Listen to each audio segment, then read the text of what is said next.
ನೋಡಿ, ಒಂದು ದೃಷ್ಟಿಯಲ್ಲಿ ಇವತ್ತಿನ ಸುಪ್ರೀಂ ಕೋರ್ಟಿನ ಆರ್ಡರಿನ ಪ್ರಕಾರ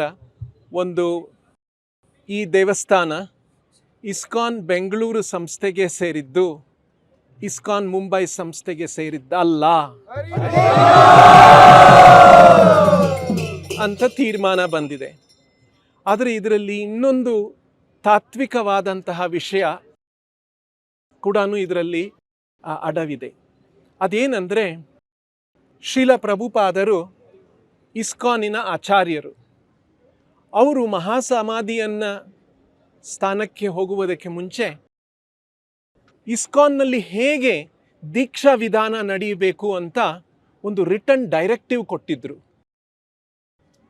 ಅವರು ಆಚಾರ್ಯರಾಗಿದ್ದು ಮುಂದೆ ದೀಕ್ಷೆಯನ್ನು ಕೊಡುವವರು ಋತ್ವಿಕರಾಗಿ ಆಚಾರ್ಯರ ಪ್ರತಿನಿಧಿಗಳಾಗಿ ದೀಕ್ಷೆಯನ್ನು ಕೊಡಬೇಕು.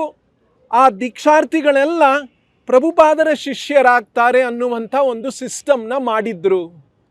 ಆದರೆ ಪ್ರಭುಪಾದರ ಮಹಾಸಮಾಧಿಯ ತದನಂತರ ಕೆಲವೇ ತಿಂಗಳುಗಳಲ್ಲಿ ಇಸ್ಕಾನಿನ ಆಗಿದ್ದಂತಹ ಕೆಲವು ಲೀಡರ್ಸು, ಅವರೆಲ್ಲ ಸ್ವಲ್ಪ ಆಂಬಿಷನ್ ಜಾಸ್ತಿ ಇತ್ತು. ಅವರು ಪ್ರಭುಪಾದರ ನಿರ್ದೇಶನವನ್ನು ಉಲ್ಲಂಘಿಸಿ, ನಾವು ಅವರ ಪ್ರತಿನಿಧಿಯಾಗಿ ದೀಕ್ಷೆ ಕೊಡಲ್ಲ, ನಾವೇ ಆಚಾರ್ಯರಾಗಿಬಿಡ್ತೇವೆ, ನಾವೇ ಆಚಾರ್ಯ ಪೀಠದಲ್ಲಿ ಕೂತ್ಕೊಂಡು ನಾವೇ ದೀಕ್ಷೆ ಕೊಡ್ತೇವೆ, ಅವರೆಲ್ಲ ನಮ್ಮ ಶಿಷ್ಯರಾಗ್ತಾರೆ ಅಂತ ಇದನ್ನು ಘೋಷಣೆ ಮಾಡಿದ್ರು. ಈ ಒಂದು ತಾತ್ವಿಕ ವಿಷಯ ನಡ್ಕೊಂಡು ಬಂತು. 1999ನಲ್ಲಿ ನಾವು ಇಸ್ಕಾನ್ ಬೆಂಗಳೂರಿನಿಂದ ಶ್ರೀ ಮಧು ಪಂಡಿತ್ ದಾಸರು, ಅವರು ದೇವಸ್ಥಾನದ ಅಧ್ಯಕ್ಷರು, ಹಿಂದೆ IIT ಬಾಂಬೆನಲ್ಲಿ ಓದ್ದವರು, ಈಗ ಸುಮಾರು 45 ವರ್ಷಗಳಿಂದ ಇಸ್ಕಾನಿನ ಸೇವೆ ನಡೆಸ್ಕೊಂಡು ಬಂದಿದ್ದಾರೆ. ಅವರ ನೇತೃತ್ವದಲ್ಲಿ ಇದನ್ನು ನಾವು ಒಪ್ಪಲ್ಲ ಅಂತ ಹೇಳಿದ್ವಿ. ಹೀಗೆ ಯಾರು ಪ್ರಭುಪಾದರ ನಿರ್ದೇಶನವನ್ನು ಪಾಲಿಸ್ತೇವೆ, ನಿಮ್ಮನ್ನು ನಾವು ಸ್ವಪ್ರೇರಿತರಾದಂತಹ ಸೆಲ್ಫ್ ಅಪಾಯಿಂಟೆಡ್, ಸೆಲ್ಫ್ ಪ್ರೊಕ್ಲೈಮ್ಡ್ ಆಚಾರ್ಯರನ್ನು ನಾವು ಒಪ್ಪಲ್ಲ ಅಂತ ಹೇಳಿದ್ರೆ, ಅವರನ್ನೆಲ್ಲ ಇಸ್ಕಾನಿನ ಹೊರಗೆ ಹಾಕೋದು, ಅವರ ಸೇವೆಯನ್ನೆಲ್ಲ ತೆಗೆದುಬಿಡೋದು, ಹೀಗೆ ಅನೇಕ ತರಹದ ಪರ್ಸೆಕ್ಯೂಷನ್, ಕಷ್ಟಗಳನ್ನು ಭಕ್ತರಿಗೆ ಕೊಟ್ಟಿದ್ದಾರೆ. ವಿಶ್ವದಲ್ಲೆಲ್ಲ, ಪ್ರಪಂಚದಲ್ಲೆಲ್ಲಾನು ಎಷ್ಟು ಜನ ಅವರನ್ನು ಇದನ್ನು ಸಿಸ್ಟಮ್ನ ಎದುರಿಸಿದ್ರೆ ಅವರನ್ನು ಹೊರಗೆ ಹಾಕೋದು. ಹೀಗೆ ಒಬ್ಬರು 1984ನಲ್ಲಿ ಇದನ್ನೆಲ್ಲ ಒಂದು ಪುಸ್ತಕ ಬರೆಯೋಕ್ಕೆ ಶುರು ಮಾಡಿದ್ರು, ಸುಲೋಚನಾ ದಾಸ್ ಅಂತ. ಅವರನ್ನು ಮರ್ಡರ್ ಕೂಡ ಮಾಡಿಬಿಟ್ರು. ಹೀಗೆ ಅತ್ಯಂತ ಭಯಂಕರವಾದಂತಹ ಅಪೋಸಿಷನ್ ಇದಕ್ಕಿತ್ತು. ನಾವು ಬೆಂಗಳೂರಿನಲ್ಲಿ, ನಾವು ಈ ದೇವಸ್ಥಾನದಲ್ಲಿ ಈ ಸಿಸ್ಟಮ್, ಆಚಾರ್ಯ ಪ್ರಭುಪಾದರೇ ನಮಗೆ ಆಚಾರ್ಯರು,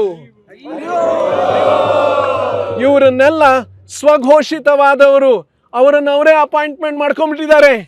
ಇದು ನಮ್ಮ ಟ್ರೆಡಿಷನ್ ಅಲ್ಲ ಅಲ್ವೇ? ನಮ್ಮ ನಾಗರಿಕ, ನಮ್ಮ ವೈದಿಕ ಸಂಸ್ಕೃತಿ ನಮಗೆಲ್ಲ ಗೊತ್ತು. ನಾವು ಗುರು ಆಗಬೇಕಾದ್ರೆ ನನ್ನ ಗುರು ನನ್ನನ್ನು ಅಪಾಯಿಂಟ್ ಮಾಡಬೇಕು, ನಾನೇ ಗುರು ಅಂತ ಸ್ವಘೋಷಣೆ ಮಾಡುವಂಥ ವಿಷಯ ಇಲ್ಲ, ಅಂತ ಟ್ರೆಡಿಷನ್ ಇಲ್ಲ. ಆದರೆ ಇವರೆಲ್ಲ ಆ ತರಹ ಮಾಡಿ ನಡೆಸ್ಕೊಂಡು ಬಂದಿದ್ರು. ನಮಗೂ ಬಹಳ ತೊಂದರೆ ಕೊಟ್ಟರು. ನಾವು ಕೋರ್ಟ್ನಲ್ಲಿ ಶೆಲ್ಟರ್ ತಗೊಂಡ್ವಿ. ಇದು 25-26 ವರ್ಷ ನಡೆದಿದೆ. ಇವತ್ತಿನ ದಿವಸ ಸುಪ್ರೀಂ ಕೋರ್ಟ್ನಲ್ಲಿ ಈ ಸಿಸ್ಟಮ್ನ, ಈ ದೇವಸ್ಥಾನ ಇಸ್ಕಾನ್ ಬೆಂಗಳೂರು ಸಂಸ್ಥೆಗೆ ಸೇರಿದ್ದು, ಮುಂಬೈನವರು ಇದರ ಮೇಲೆ ಇಂಟರ್ಫಿಯರ್ ಮಾಡೋದಕ್ಕೆ ಆಗೋದಿಲ್ಲ ಅಂತ ಒಂದು ಆರ್ಡರ್ ಬಂದಿದೆ. ಇದರಿಂದ ನಾವೆಲ್ಲ ಭಕ್ತರು ನೋಡಿ, ಇಲ್ಲಿ ಪ್ರಭುಪಾದರನ್ನು ಆಚಾರ್ಯರನ್ನಾಗಿ ಸ್ವೀಕರಿಸೋದಕ್ಕೆ ಎಷ್ಟು ಆನಂದಿತರಾಗಿದ್ದಾರೆ.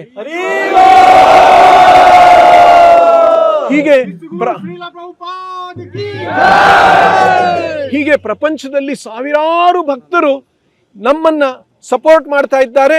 ಈಗ ಅವರು ಪ್ರಪಂಚದಲ್ಲಿರುವ ಎಲ್ಲ ಭಕ್ತರು ಪ್ರಭುಪಾದರನ್ನು ಆಚಾರ್ಯವರನ್ನಾಗಿ ಸ್ವೀಕರಿಸಿ ಇಸ್ಕಾನ್ನಲ್ಲಿ ಇದ್ಕೊಂಡು ಆಚರಿಸಿ ಇದನ್ನು ಭಕ್ತಿಯನ್ನು ಬೆಳೆಸ್ಕೋಬಹುದು ಅನ್ನುವಂಥ ಅವಕಾಶ ಈ ಸುಪ್ರೀಂ ಕೋರ್ಟ್ ಆರ್ಡರ್ನಿಂದ ಬಂದಿದೆ.